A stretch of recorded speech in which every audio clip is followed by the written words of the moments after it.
빌라 라우슈는 제가 1992년 첫 유럽 답사를 갔을 때 처음 보았던 르꼬르비제의 작품이었습니다.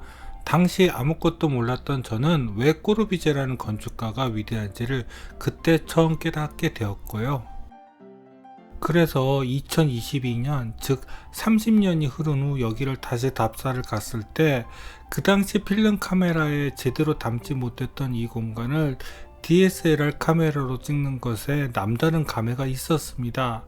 아참, 빌라 라우슈는 8월에는 임시 휴업합니다. 여기 직원들이 휴가를 가나봐요. 한 달 휴가라니 부럽네요. 하지만 열심히 DSLR 카메라로 찍으면 뭐합니까? 캐리어를 도둑맞아 소중하게 사진을 정리해 놓은 외장 하드를 날려버렸으니까요. 제길. 다행히 빌라 라우슈는 스마트폰으로 사진과 동영상을 많이 찍어 놓았네요. 불행인지 다행인지 스마트폰을 오래 바꿨기에 스마트폰 사진도 업그레이드가 되었지요. 그래도 역시 DSLR 카메라의 사진이 아직은 훨씬 더 나은데요. 원래 빌라 라우슈의 정식 명칭은 메종 라 로슈 잔느레입니다. 그런데 현재 구글 지도에서는 빌라 라우슈라고 한국어 명칭이 나와 있네요. 왜 그런 명칭이 되는지는 찬찬히 설명드리겠습니다. 르꼬르비제의 빌라 라우슈를 소개하는 저는 여러분과 함께 건축의 길을 가는 Cinema C Architecture A Psychoanalysis P 카푸 채널의 앞에입니다.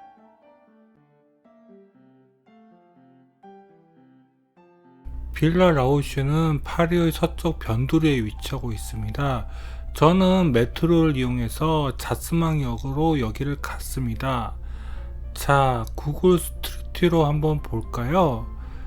여기 건물들로 둘러싸여 있지요. 이렇게 보시면 어디에 라우슈가 있는지 모르시겠지요. 빌라 라우슈를 가시려면 이쪽으로 가시면 안 됩니다. 다시 구글 스트리트 뷰로 돌아가 보겠습니다.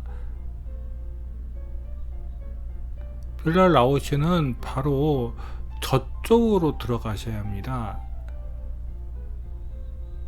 자, 저쪽에 보이시죠? 저쪽이 바로 빌라 라우슈로 들어가는 입구입니다. 이렇게는 찾기 힘드시겠죠? 좀 더 자세히 빌라 라우슈의 위치를 살펴보겠습니다. 저는 아까 전 말씀드린 것처럼 지하철을 타고 여기 자스망역에서 내렸습니다. 여기서 빌라 라우슈까지는 걸어서 10분은 안 걸렸던 것 같습니다.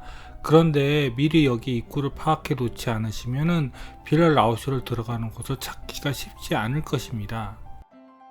빌라 라우슈는 인터넷 예매가 안 됩니다. 그래서 오픈 시간인 오전 10시 전에 가서 오픈될 때까지 기다렸지요. 이렇게 봐서는 그냥 일반 집처럼 보이지요. 하지만 빌라 라우슈라는 안내문은 확실히 걸려져 있습니다. 이제 이 문을 열고 들어가 보겠습니다. 이 문을 열고 들어가시면 이렇게 한적한 단지 내 도로가 길게 나옵니다. 이 단지 내 도로만 보면 이 도로 끝에 빌라 라우슈가 있는 줄은 어떻게 알겠어요? 빌라 라우슈는 크게 네 부분으로 건물을 나눠 볼 수 있습니다. 첫 번째가 바로 아트 갤러리가 있는 동이고요. 저 갤러리 동의 외부 발코니를 나가고 싶었는데 저기는 잠겨 있더라고요. 여기가 빌라 라우슈, 그리고 바로 붙어있는 빌라 잔느레입니다. 원래 빌라 라우슈는 르꼬르비제와 같은 스위스 출신의 라울 알베르 라우슈가 집과 함께 자신의 개인 컬렉션을 보관할 갤러리를 지어달라는 의뢰로 시작되었답니다. 거기에 꼬르비제의 사촌인 피에르 잔느레와 의기투합하여 대규모로 키워볼 생각이었나 봅니다. 하지만 결국 빌라 라우슈 옆에 꼬르비제의 동생인 알베르 잔느레의 집을 더 이웃하게 짓는 것으로 끝납니다. 아참, 원래 꼬르비제의 본명이 샤를 에두아르 잔레 그레이입니다. 르꼬르비제는 필명인데 외할아버지 이름인 르꼬르비제를 변형했다는 설이 유력합니다. 그리고 가장 인상 깊었던 빌라 라우슈의 메인홀 공간입니다. 그리고 이쪽은 빌라 라우슈의 생활동이고요. 원래 빌라 라우쇼는 빌라가 아닌 매종으로 붙여야 합니다. 빌라는 도시가 아닌 교외 또는 시골의 집에 붙는 별칭으로 보통 넓은 정원이 붙어 있는 집을 지칭하는 것이고, 매종은 대지가 좁은 도시내 주택을 이야기하는 것 같습니다. 그런데 우리나라에서는 어느 순간부터 매종 라우쇼를 빌라 라우쇼라고 부르고 있네요. 빌라 사부화 때문에 그런 것 같은데요. 코르비제는 주택의 4형식을 발표했는데 그 첫 번째 형식이 바로 빌라 라우쇼입니다. 그런데 빌라 라우쇼의 공간 구성은 우선 일반 주택이라 보기에는 많이 다릅니다. 그것은 바로 이 아트 갤러리 동 때문입니다. 빌라 라우쇼가 있는 대지가 너무 좁기 때문에 아트 갤러리 동북서측과 본체인 빌라 잔느레와 동북측 이외에는 이렇게 다른 측면을 보기가 힘듭니다. 아트 갤러리 동은 꼬르비제가 자랑하는 필로티 공간입니다. 92년도 여기를 답사 왔을 때 이런 고풍스러운 도시에 이런 건물이 있다는 게 어린 저에게는 충격이었습니다. 이 콘텐츠를 정리하면서 다시 한번 제 캐리어를 훔쳐간 도둑들에게 저주를 내렸습니다. 정말 열심히 사진들을 찍어 놓았는데요. 그런데 사진이 없으니 스마트폰으로 찍은 동영상을 더 적극적으로 사용하게 되더라고요. 어느 게 더 나을까요? 자, 그럼 내부로 들어가 보겠습니다. 먼저 아셔야 하는 게 있습니다. 이 컨텐츠의 빌라 라우쇼는 이쪽입니다. 빌라 잔느레는 관람이 허용되지 않는 것 같습니다. 현재는 르꼬르비제 재단의 사무실에서 꼬르비제 관련 아카이브를 보관하는 도서관으로 쓰이고 있는 것 같습니다. 빌라 라우쇼의 입구는 바로 이쪽입니다. 일반 주택치고는 입구는 마치 사무실로 들어가는 문 같습니다. 정말 멋없는 철문이라니까요. 하지만 이 입구를 들어가시면 메인 홀의 내부 공간에서부터 반하시게 되실 것입니다. 자, 이제 갤럭시 울트라 22의 동영상이 얼마나 잘 찍히는지 볼까요? 정말 독특한 공간이죠. 빌라 라우쇼는 메인홀을 중심으로 아트 갤러리 동과 침실과 주방 등이 있는 생활동으로 나눠집니다. 제가 처음 여기로 왔을 때는 사람들이 바글바글 했었는데 여기 다시 답사를 봤을 때는 맨 처음 왔기 때문에 아무도 없어서 정말 맘 놓고 이렇게 사진과 동영상을 찍을 수 있어서 좋았습니다만, 그 사진들을 담은 하드를 잊어먹었으니 좀 억울합니다. 그리고 제가 92년 왔을 때 제일 반했던 공간이 바로 저 캔틸러버 위에 툭 튀어나와 있는 공간이었습니다. 빌라 라우쇼를 어떻게 설명할지 정말 헷갈리더라고요. 그래서 층별로 소개하겠습니다. 아참, 그리고 유럽에서는 1층을 그라운드 플로어라고 대부분 표기합니다. 그래서 유럽의 1층은 한국의 2층이 됩니다. 저도 유럽 현지를 따라서 1층을 그라운드 플로어, 즉 지상층으로 부르겠습니다. 그리고 소개는 아트 갤러리 동과 생활동을 나눠서 층별로 진행하겠습니다. 먼저 아트 갤러리 동의 지상층에 있는 게스트룸부터 소개 시작할까요? 아트 갤러리 지상층의 게스트룸은 여기 안내 사무실로 사용하고 있습니다. 그리고 아까 전 보여드린 1층의 캔틸레버 공간입니다. 캔틸레버는 보통 한국어로 자유단이라고 표현하기도 하는데요. 이처럼 기둥 없이 하늘에 붕 떠 있는 공간을 만들 때 사용하는 모더니즘 건축 특유의 구조 기법입니다. 이 계단은 1층 캔틸레버 공간으로 올라가는 것이고요. 아까 전 계단을 올라가면 저렇게 1층 캔틸레버 공간이 나옵니다. 그리고 저 푸른색 벽을 따라가시면요, 아트 갤러리가 나옵니다. 그리고 저쪽으로 가시면 생활동으로 건너가는 브릿지가 나오고요. 바로 저 브릿지가요, 그런데 공간이 좁아서 메인홀 전체와 브릿지까지 나오는 전체 사진을 찍기가 힘들더라고요. 그래서 스마트폰의 광각 렌즈를 사용했는데 공간이 많이 왜곡되더라고요. 그럼 1층 캔틸레버 공간에서 제대로 메인홀을 둘러볼까요? 92년도 답사를 갔을 때도 이 공간을 한참 바라보았던 기억이 있네요. 저기 보이는 브릿지가 바로 아트 갤러리동과 생활동을 연결한 브릿지고요. 저 공간도 재밌죠. 정말 이천적인 평면으로는 절대 이해할 수 없는 3차원적인 공간을 꼬르비제가 여기 풀어놓았네요. 아까 전 아트 갤러리동과 생활동은 이렇게 브릿지로 연결되어 있습니다. 이 브릿지 공간도 빌라 라우쇼의 메인 홀 공간을 특별하게 만들지요. 여기도 역시 찍어 놓은 동영상이 있습니다. 저기 보이는 곳이 아트 갤러리 2층 서재 공간이고요. 자, 이쪽으로 넘어가시면 저쪽이 바로 생활동입니다. 그리고 아래를 이렇게 보시면요, 바로 메인으로의 지상층이 보이고요.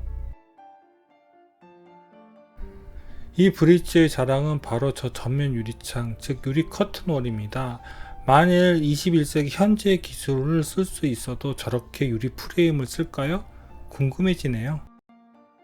그리고 유리 커튼월로 들어오는 햇빛을 보세요.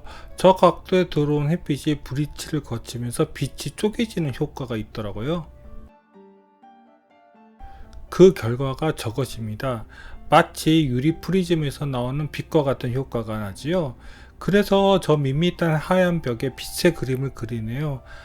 그리고 이쪽에서 그려지는 빛은 어디서 쏟아지는지 궁금하시죠?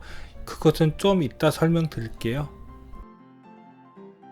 자, 아트 갤러리 동의 메인 공간인 아트 갤러리로 들어가겠습니다. 그런데 92년도 답사 때부터 궁금한 것인데, 왜 아트 갤러리 한쪽에는 직선이 아닌 원형의 홀을 사용한 것일까요?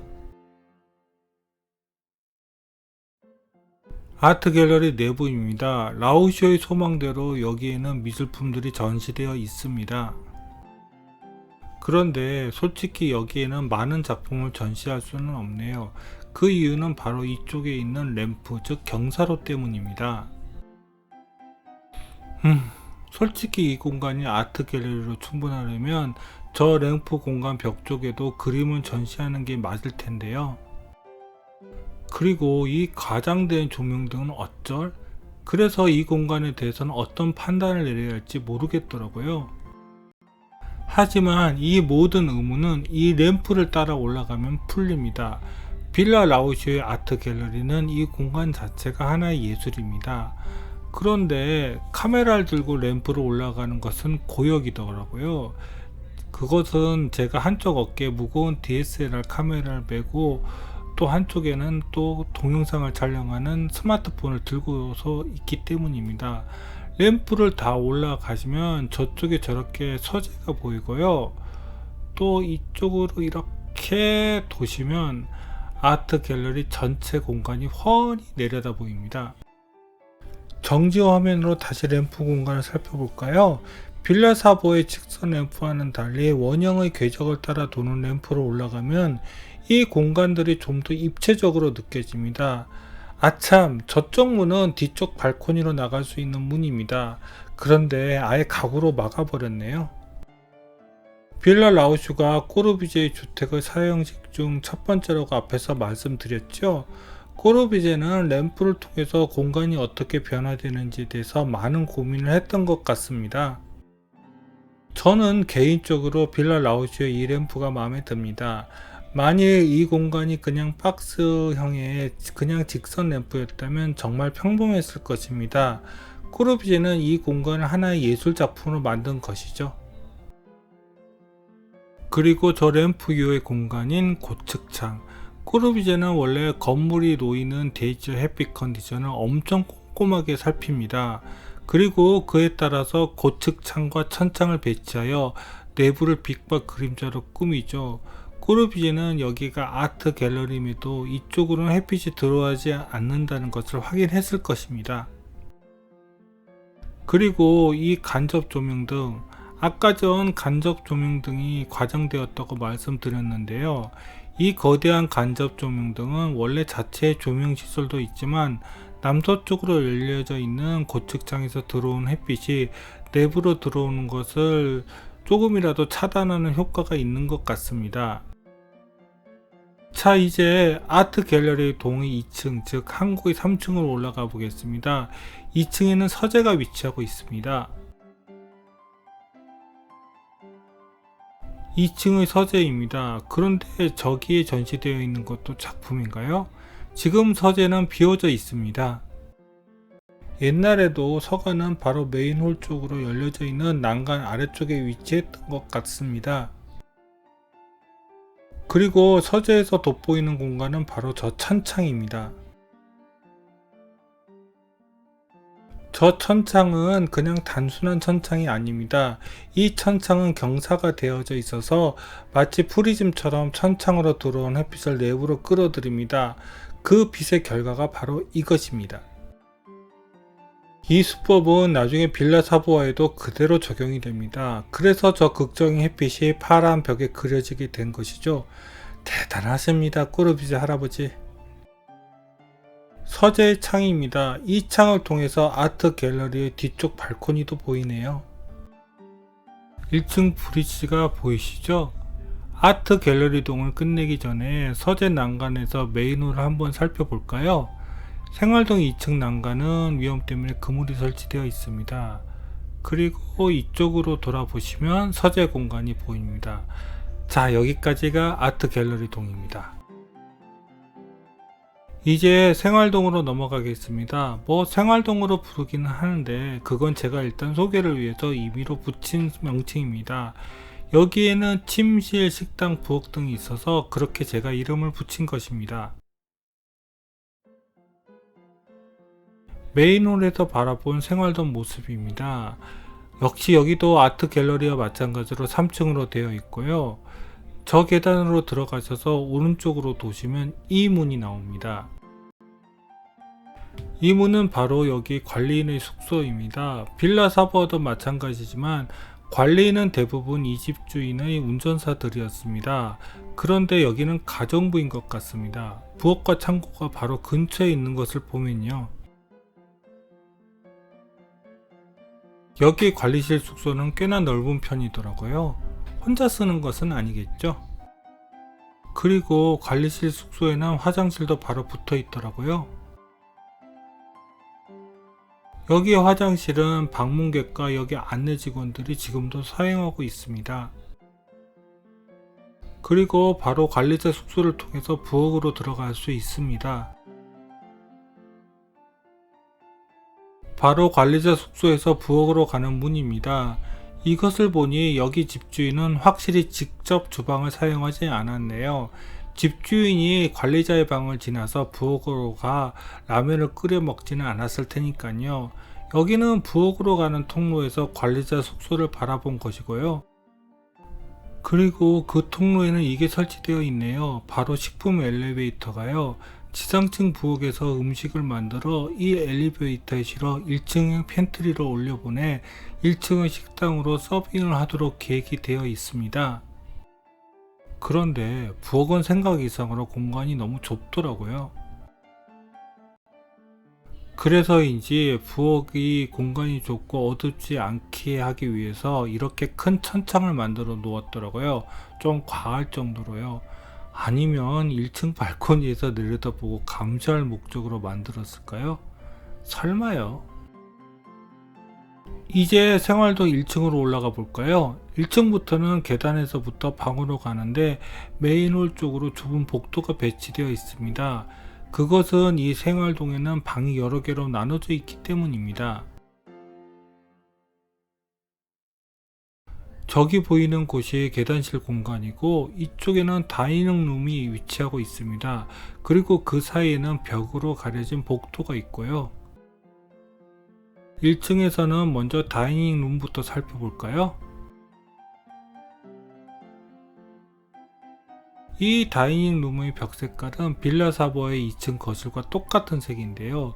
이 색깔을 코르비제는 정말 좋아했나봐요.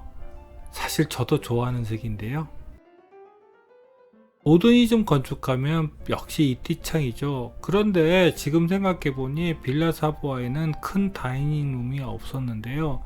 아마 거실이 다이닝룸 역할도 겸한 것 같은데요. 다시 빌라 사부아를 살펴보면 유리 커튼홀을 제외하고는 여기 거실이 부엌 옆에 위치한 것과 창의 모습과 배치 등과 벽의 색깔 등을 함께 고려해보면 빌라 라우슈의 다이닝룸과 비슷하다는 것을 아실 수 있습니다. 그러고 보니 여기도 작지만 빌라 사부아처럼 외부로 나갈 수 있는 공간이 있네요. 바로 저 문으로 나가시면 됩니다. 여기가 바로 생활동의 1층 발코니입니다. 저 다음 너머는 빌라 잔느레의 외부 발코니입니다. 그런데 어째 이렇게 외부 발코니를 담벼락으로 나누는 것은 한국의 다세대 주택하고도 좀 비슷한 것 같네요. 그런데 막상 이렇게 빌라 잔느레랑 붙어 있는데 저 공간을 또 못 들어간다니까 좀 많이 아쉽네요. 저기는 팬트리 외부 창입니다. 그리고 아까 전 지상층 부엌에서 보여드린 적이 있는 천창이 바로 저것입니다. 그런데 정말 이렇게 아래를 보니까 저기서 무엇을 하는지 다 내려다 보이네요. 1층 다이닝룸 옆에는 팬트리도 위치하고 있는데요. 팬트리는 바로 이 좁은 복도에서 바로 접근할 수 있게 되어 있고요.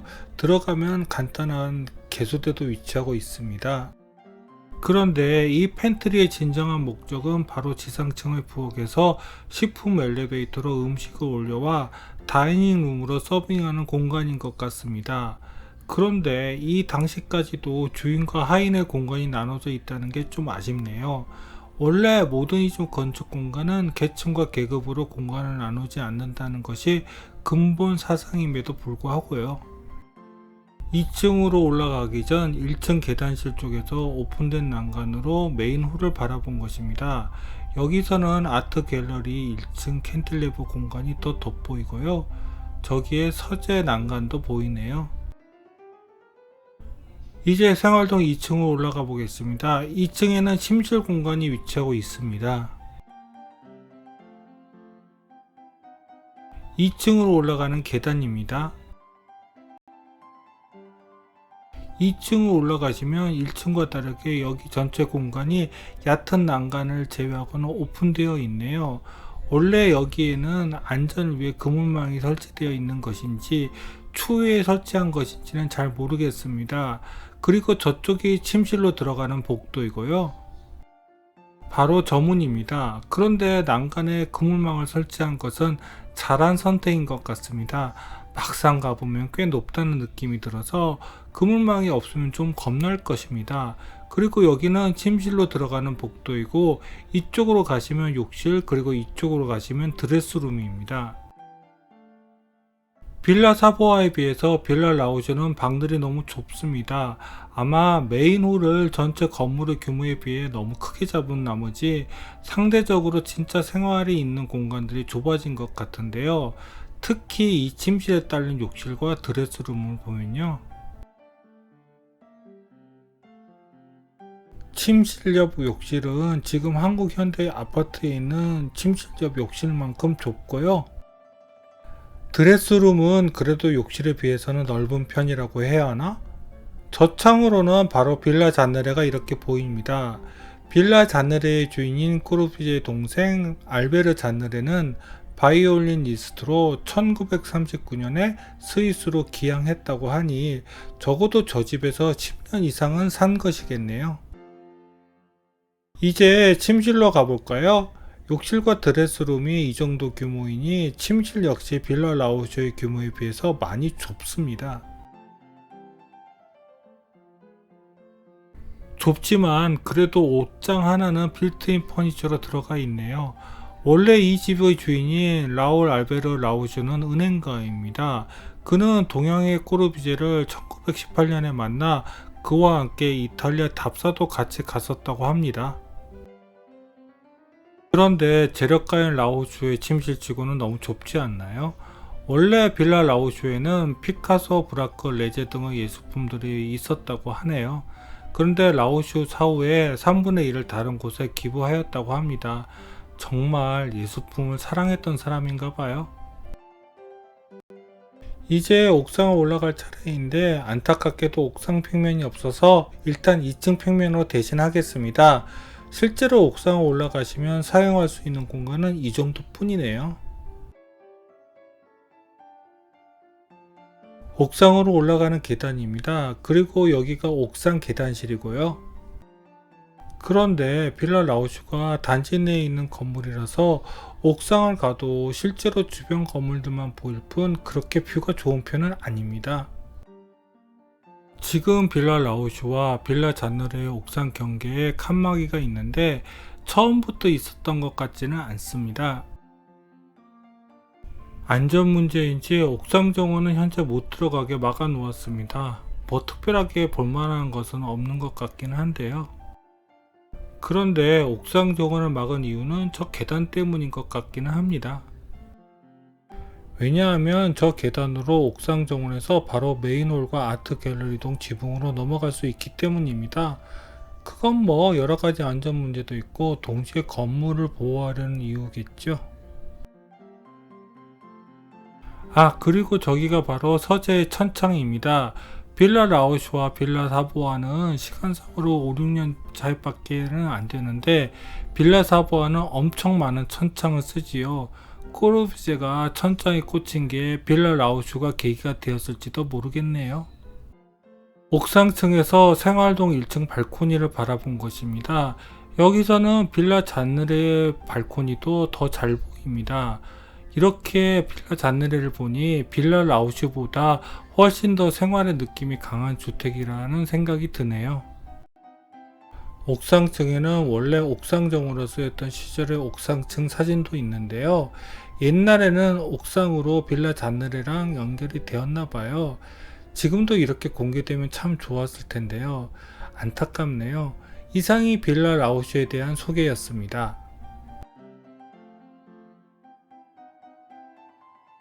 처음 건축 관련 컨텐츠를 만든 것이 빌라 사보아였습니다.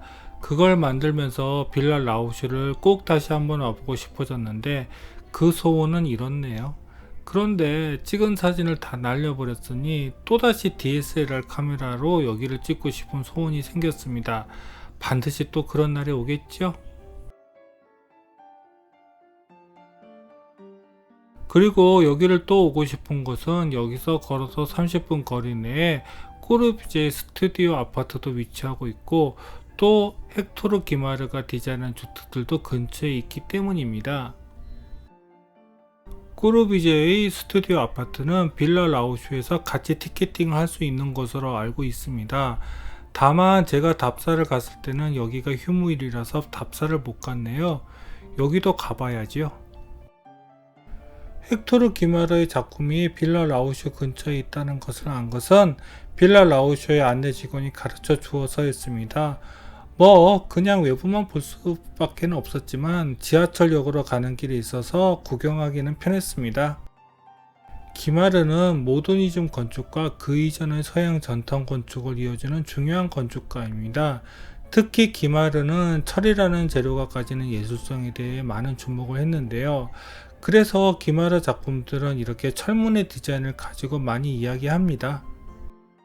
또 다른 빌라 라우슈 근처의 기마르 작품입니다. 여기 철문을 보면 아르누보적인 경향이 확실히 보이는데요. 아니죠. 기마르에게 아르누보가 영향을 받은 것이죠. 이번 2022년 파리 답사 때는 그 전에 파리를 2번이나 답사를 갔었는데 보이지 않았던 것이 많이 보이더라고요. 바로 기마르의 지하철 입구입니다. 저는 기마르가 디자인한 지하철 입구가 하나밖에 없는 줄 알았는데 파리 중심가에는 의외로 많이 있더라고요. 그리고 이 지하철역은 기마르가 했는지 아니면 다른 사람이 했는지는 정확히 모르겠는데 특이해서 한번 사진 찍어 보았습니다. 2022년 프랑스 답사 때는 제가 꼬르비제 콘텐츠를 만들면서 빌라 라우슈처럼 다시 가봐야 할 건축과 보고 싶은 다른 꼬르비제 작품들을 추가했습니다. 뭐 사진들을 다 날려버리기는 했지만 그래도 스마트폰으로 건진 나머지 꼬르비제 작품들을 다음 콘텐츠에 소개하겠습니다. 그럼 구독과 좋아요 부탁드리며 이상 카푸 채널의 아페이였습니다.